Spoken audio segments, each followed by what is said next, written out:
It is Easter weekend. Happy Easter Eve to you. And I thought it would be awesome for Easter to do a how they should have done it / theological analysis for Exodus, gods and kings. Here's how they should have done it.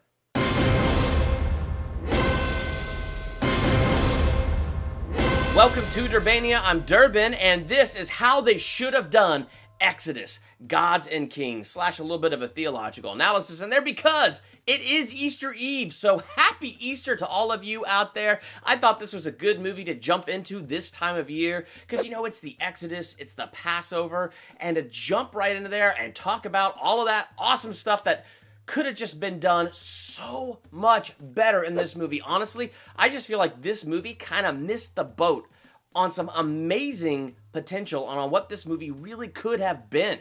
And honestly, I think the biggest problem that this movie had is they did one key character incorrectly.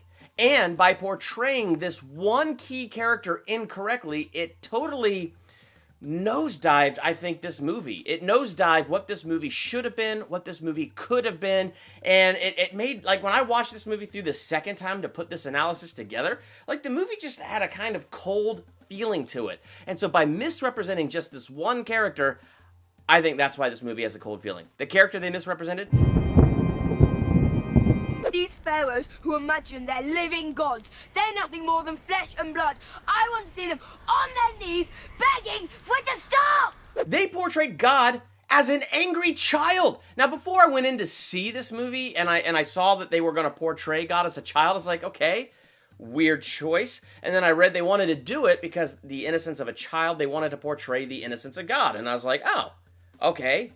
Well, you know what? I'll give that a shot. I mean, I've never seen it done that way before. That could be cool. I mean, C.S. Lewis portrayed him as a lion, so let's check this out and see what they do. And my problem wasn't the actor, the child actor who played God. I mean, I think he did great, and I think he did what he was told to do.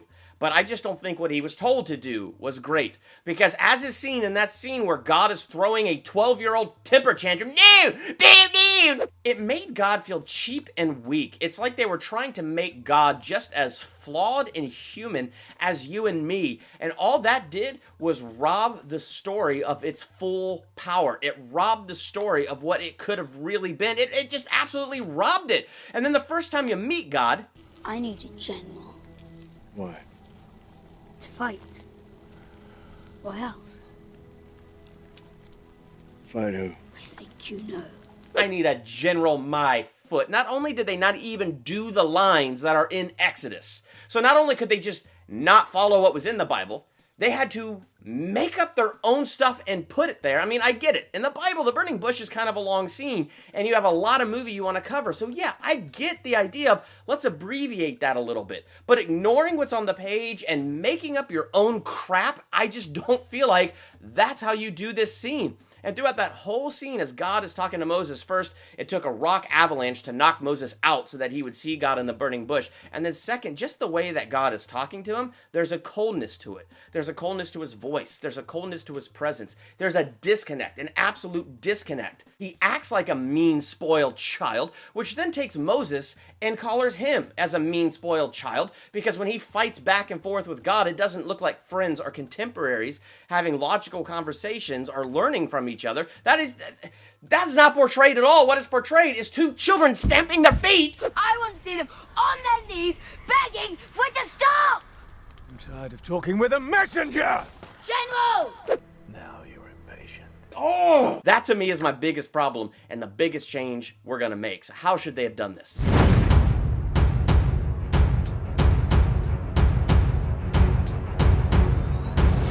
Foremost, there is some artistic license here right at the beginning of the movie that I do not mind them taking, because it's interesting to explore Moses growing up in the house of Pharaoh. He was adopted by the house of Pharaoh, and so as far as he knew, he was Egyptian. I don't mind that exploration. I also don't mind the exploration of his faith while he's living in the house of Pharaoh, and the way they interpret in this movie is he had no faith. Like when they're, cutting that goose apart and they're pulling out its organs to tell the future and things like that, Moses just kind of laughs at it. He goes, so we're going to go to war, and rather than using reason and strategy, we're going to talk to dead goose organs and then see what kind of prophecy we could get from that. So like, I don't mind that kind of exploration of Moses and his character. Then we get into battle, and what we see in the battle is Moses is a natural born leader. He's a strong leader. We see that, you know, the guy that he was raised with as his brother Ramses is threatened by him, especially since a prophecy was spoken right before battle that said something like a leader is going to get in trouble and the one who saves him is like the born leader. I don't know. It's a really worded prophecy, but I think that's like the heart of it.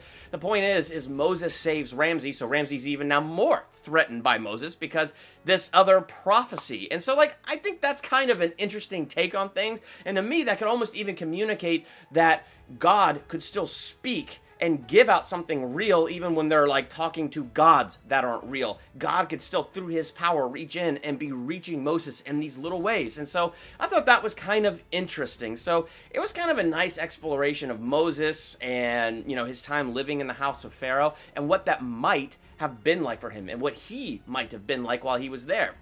Well, then he decides he's going to check on, you know, the Israelite slaves in place of Ramses, who absolutely did not want to go down there and, you know, deal with any of that. So, you know, that's what Moses goes and does. He gathers up the, you know, Israelite leaders. And I like this part in the movie where he does that, because this is where you have Ben Kingsley, awesome actor, saying, "Oh, I know who you really are." So, you know, they lead him to like a little hidden house there, and they have a private conversation where Moses' actual origins are explained to him. Baby in the basket, sent across the river. Daughter of Pharaoh picks him up. His sister Miriam, who's been living in the house with him all this time, is actually his sister, not just a handmaiden in the house. And so they've been watching over him as he grows up. They saved his life as, you know, all those children were drowned in the Nile and killed and stuff like that, and he was placed in a basket and sent to safety and raised by the very house that was killing off his people.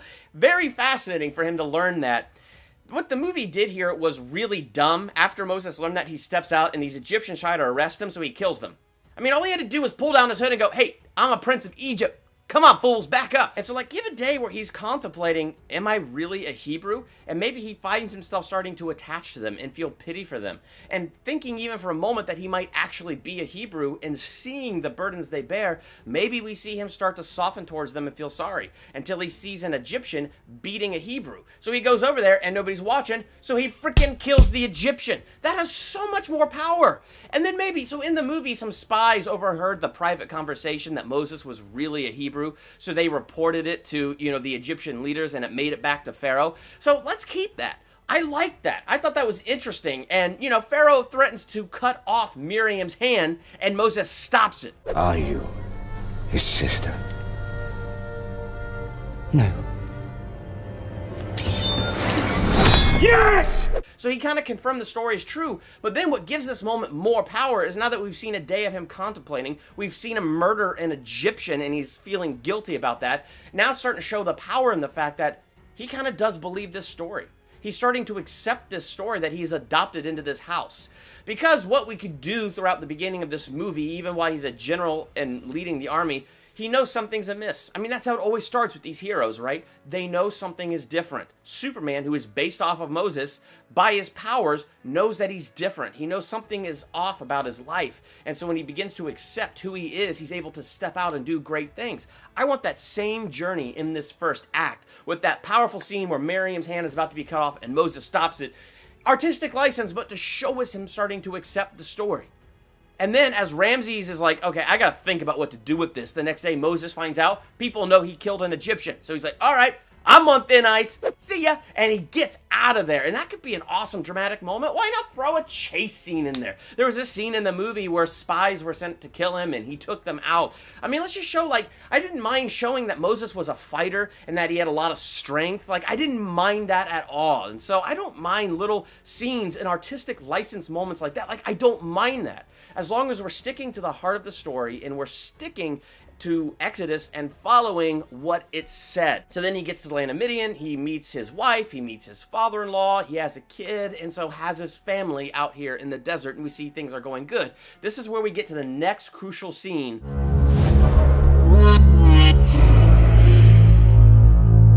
The burning burning bush is the most crucial scene that you can have, because it is the moment of calling. And not only is it the moment of calling, it's the moment that sets the tone for all the rest of the movie. So here we have a Moses who doesn't really have faith, who doesn't really believe in anything supernatural. In the film, when his son says, that's the mountain of God, we're not supposed to climb that mountain, you know, like, and he kind of scoffs at that. Like, all of that, I'm okay with it. I'm okay with it until we get to this point of the burning bush. This is the moment of calling. Where this film actually screwed up, it was portraying God so cold. It's like, what?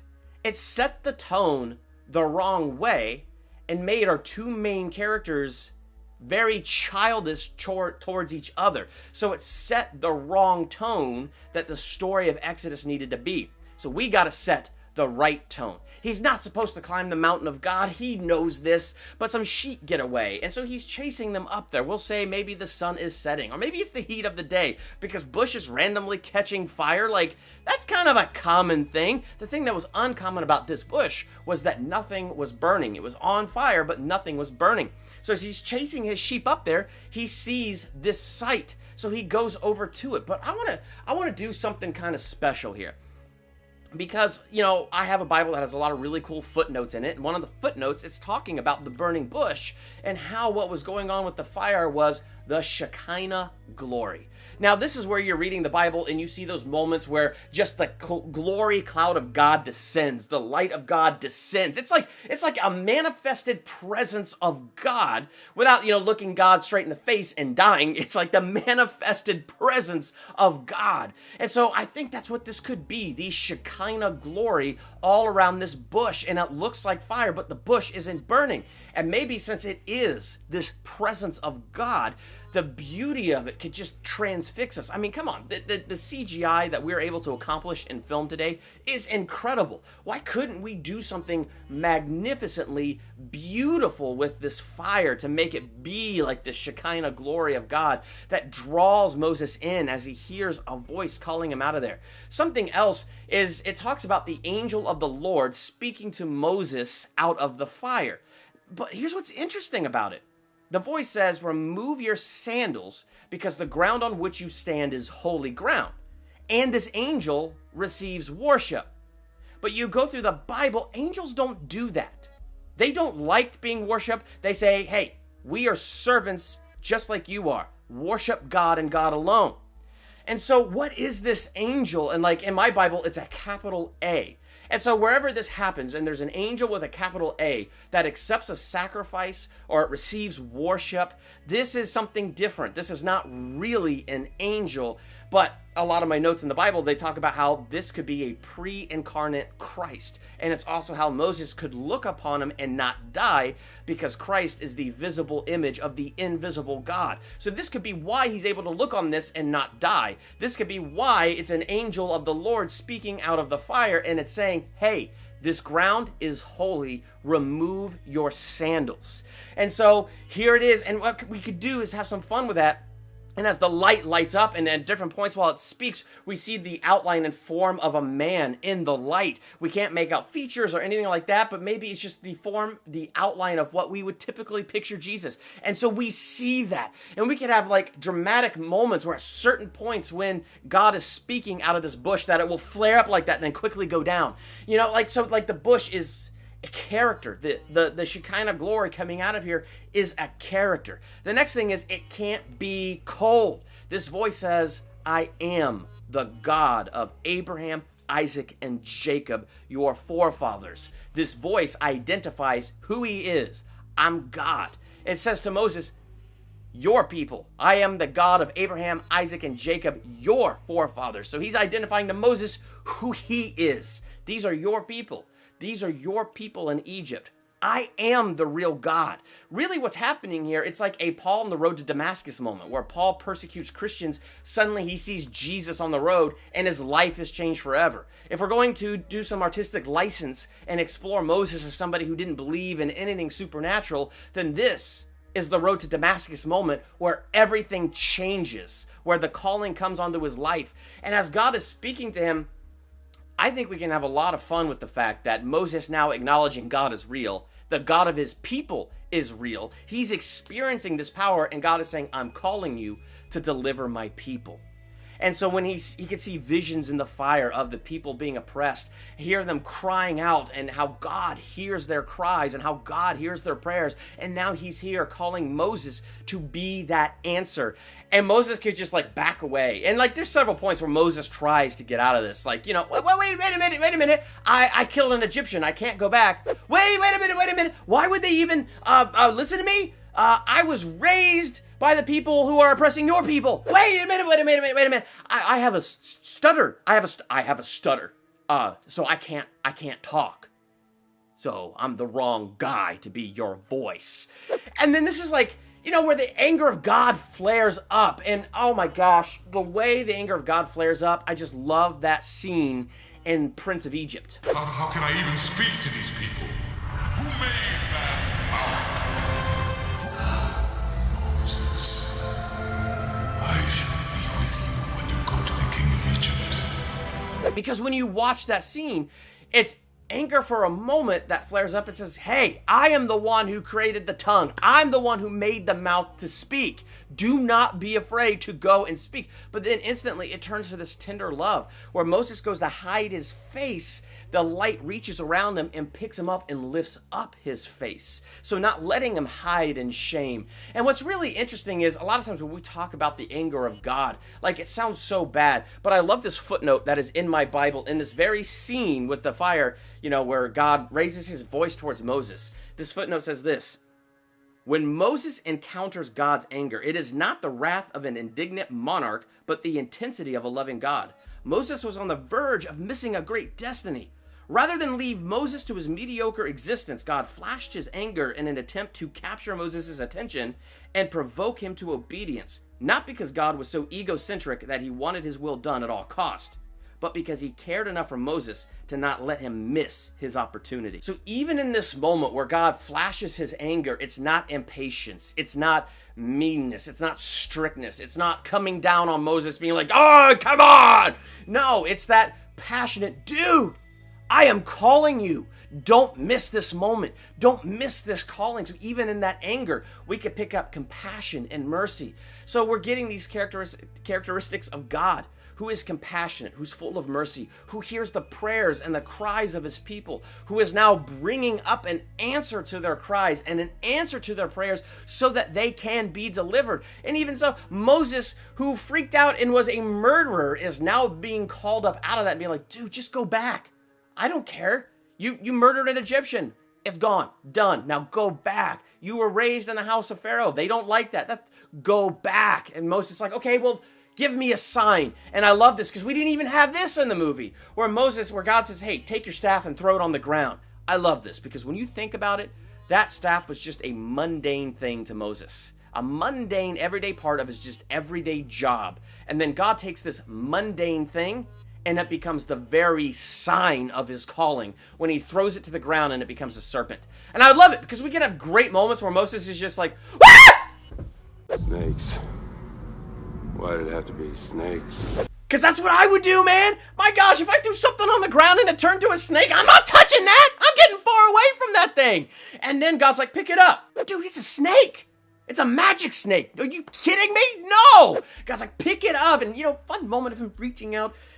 Come on, pick it up. I'm telling you to pick it up. It's fine. So he grabs it back into a staff. The other sign, hand in the cloak comes out, it's leprous, hand back in the cloak, and it's clean.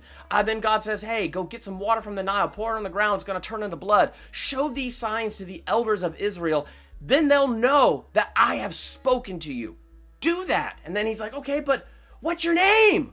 What am I going to tell them? And this has got to be the most majestic moment of the entire movie where God says his name. I am that I am. In that moment, man, we need that bush to flare up with such beauty, with such light, with so many different colors sparkling all over the place. I mean, I don't know. We need it to be just an amazing, majestic scene. So majestic that Moses just falls flat on his face. He's unable to stand when God declares, I am that I am. But it's not because he's afraid of God. It's because he has the fear of God, that awe and respect.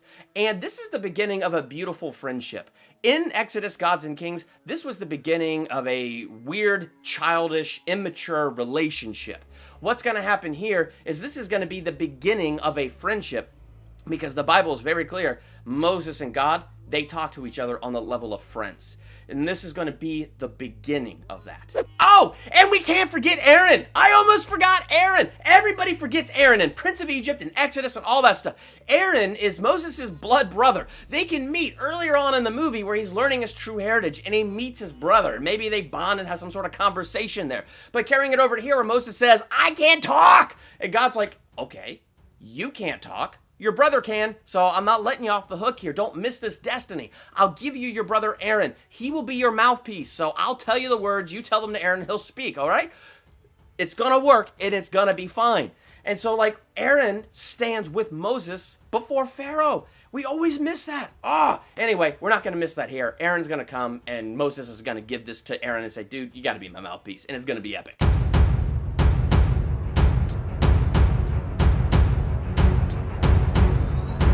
This portion of the film has to be beyond spectacular because this is the 10 plagues of Egypt. We've seen this done a lot, but you know how I don't think we've ever seen this done as? God coming against the gods of Egypt. It's fascinating when you take a look at the 10 plagues, but then you study the 10 gods of Egypt that those plagues are actually against. Because it starts to be like, these are not just signs for the people to see how powerful God is. This is God literally combating the gods of Egypt and showing he is the one that's got the power and not them. And that makes this incredibly spectacular. It is really interesting to study this out. He's showing, I'm the real God. I care about you, and I'm going to deliver you from bondage. So this whole thing opens up when Moses and Aaron go, and they stand before Pharaoh, and they say, let my people go. Aaron throws his staff down, and it turns into a serpent. Now, can you imagine how awesome this is supposed to be? This is Moses and Aaron showing Pharaoh and the magicians around him that they come in the name of and in the power of God. Yeah! Then the magicians throw down their staffs, and then they turn into snakes. This has to be a scene where the wind is taken out of Aaron and Moses' sails. Like, I mean, the music has to drop. Maybe we only hear their hearts beat. Maybe we only hear their breath as they just sit there and stare and wonder, like, what? But what? And then Aaron's snake eats the snakes around, which that scene, I'm telling you, can be absolutely gruesome. Ugh, I hate snakes. And then Aaron picks up the serpent and it becomes the staff again. And so, like, in that way, the power is displayed, and that could be a mighty scene. But of course, the magicians did the same thing. So Pharaoh's like, whatever. He hardened his heart and he walks away. Which brings up something very interesting to me that I've always found fascinating. In the book of James, it talks about how God doesn't tempt people. He doesn't tempt anyone to sin. But it's very fascinating how God says, I will harden the heart of Pharaoh. Kind of feels like he's making him sin, right? I mean, he's hardening his heart so that he will disobey God just so he could display his power. It's like, what is that? What is going on here? So I figure if we're building a friendship between Moses and God is saying these things to Moses, why not have an awesome scene where Moses is like, now wait a minute though, I have a question. What do you mean you're going to harden his heart?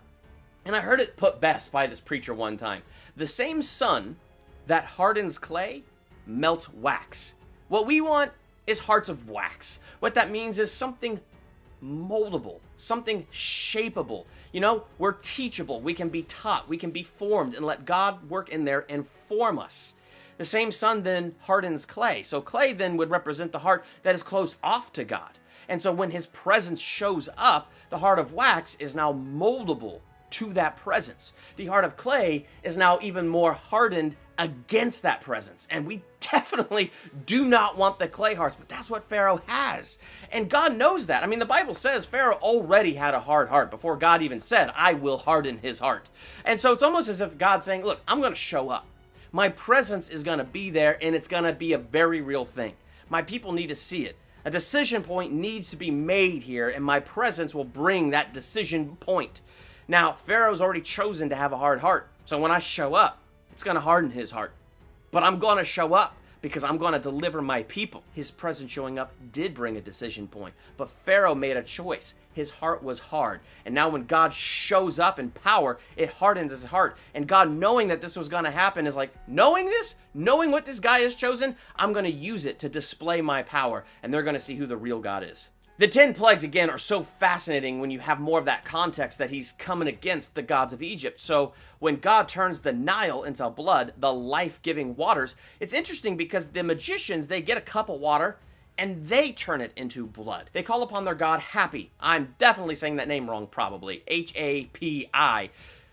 He was the god of the annual flooding of the Nile in the ancient Egyptian religion. And so God is showing he's greater than this God. And so this water that is supposed to be their life that is provided by this God, God is like, no, I'm sorry, this dude is not your source of life. And this God has no power here. And the water turns into blood. But when the magicians cause their water to turn to blood by calling on this God, a great moment where Pharaoh's heart is hardened. But see, then we go on like this. And as we go on like this from one plague to the next, it's going after one god after the other. And I feel like it could be interesting here because in the film, I hated the scene where Moses in childlikeness went, "Who do you think you're punishing, God? Who do you think you're punishing?" And God turns around, "I'm punishing the Egyptians and prisoning people." Instead of them having this incredibly immature, childish conversation, Moses could look at God and be like, what is this? What are these plagues accomplishing? And we can have an amazing scene where God lifts the veil and suddenly Moses can see into the supernatural. And maybe we have an amazing scene here where we see the gods of Egypt, but they're not gods at all. They're fallen angels. Their job, their purpose, to keep the people in oppression. And God is coming against the oppression. He's coming against the powers and the principalities and that spiritual sphere of darkness. He's coming against them to set his people free. And this could be an amazing, awesome reveal that we cut back and forth in between at different scenes when the plagues are being sent out. And we're seeing that these fallen angels truly have no power to combat this. They have no power to combat God. And perhaps we even see their whole weaken as people stop believing. It's not long before the magicians can't replicate these plagues, these miraculous things happening, and they have to declare this is the very finger of God. But when you get to the fourth plague on, there's certain key verses here where it says this plague did not affect the land of Goshen. This plague didn't harm the Hebrews. It was God making a distinction between his people and the people of Egypt to show, I'm the real God. Look, these are my people. I put darkness over the land, but my people are actually sitting in light. They have light. I mean, the plague of darkness, they said it was so dark you could feel it. Like you could actually feel the darkness. But the Hebrews had light. There's like lots of plagues when you get to the fourth plague onward where it talks about God making that distinction so the Egyptians could see, oh my gosh, it's the God of the Hebrews. And look, he's protecting his people. And so again, we can see the weakening hold of these fallen archangels as people stop believing in them and allowing them a place and start seeing the Hebrew God and his power and how his power is working. But I definitely think the most powerful scene in this film has to be the death angel coming for the firstborn of everybody in Egypt, because that scene, number one, it's just scary. That's a scary thought. But why this scene has to be so powerful is because God made a way out through sacrifice, through the sacrifice of an innocent lamb without blemish. The blood on the doorpost meant the death angel had to pass over. Moses decrees this. People were out slaughtering lambs and they were putting it on their doorpost. This was not an unknown thing, especially with the other plagues building up to this, God making a distinction. These are my people, and people starting to see his power. I mean, it's known. Put the blood of the lamb on the door, the death angel is going to pass over. And that's what happened. But the importance of that scene is this: the power in the blood and the power of sacrifice. Because the whole sacrificing of the lamb and the blood on the door, it is the foreshadowing of Christ. It is acting out what Jesus did. So that we all deserve the death angel. We all deserve that shadow to pass over us and to take our lives. We deserve that. But Jesus, who was without blemish and was innocent of sin, became that sacrifice, and shedding his blood became that powerful blood of the Lamb that when we let him in our lives, it covers the doorpost of our heart, and we don't get what we deserve, and the death angel passes over, and we get what we never deserved: unconditional love, unconditional forgiveness, and a brand new life altogether. I mean, this is the plague where they went, that's it, get out of this country, and they were let out of Egypt. I mean, that was it, and it has to be. And then this movie, it totally missed it. When they were released from Egypt, oh my gosh, it made me so mad. God and Moses, when they are released from Egypt, are having a childish, immature fight again. I mean, it's like at this point, they've stomped their feet at each other, and they're not talking to each other. Oh, it's stupid, man. So what we need is what's actually in the Bible. God and Moses are building their friendship. When God's people are released from Egypt, a giant pillar of cloud comes down. Oh my gosh. You know, something that looks incredible, and they're following that by day. By night, it turns into this pillar of fire until it leads them to the Red Sea, till it leads them to a dead end. Because I've often found in my life, I feel like when God is leading me, suddenly he brings me to this point. I'm like, hey, God, okay, so you don't want me to go back behind? What do I do here? God led his people away from the camps of the Philistines so they wouldn't be engaged in war, and took them the other way to the Red Sea. And now they're being pursued by the Egyptians. But here is what Exodus totally missed, and we have to have in this movie. The pillar that was in front of them moves now behind the Israelites, and it comes between them and the Egyptians, and it's a wall they can't pass. And this happens at night, because on the side where the Israelites are, it's a pillar of fire, and they have light, and they can see. On the side where the Egyptians are, it's just darkness, and they can't see, so they're immobilized. So God is giving them time to get across, and he tells Moses to do this one thing of faith: step out there and wave your staff. And he does it. And then God sends an east wind that splits the sea. And it's this epic scene. Rather than this Moses, I can't believe it, God, you brought us here. I mean, come on, God. I mean, yeah, some of the Israelites were like that. But Moses and God had more of a rapport going here. They weren't fighting like 12-year-old kids who don't know how to be friends or who don't know how to share. So anyway, they cross. And, you know, I get it. We want to have one last big action sequence, which is why Moses turned around and he fought his brother. It's got to be that awesome moment of closure, blah, blah, blah. No, it don't.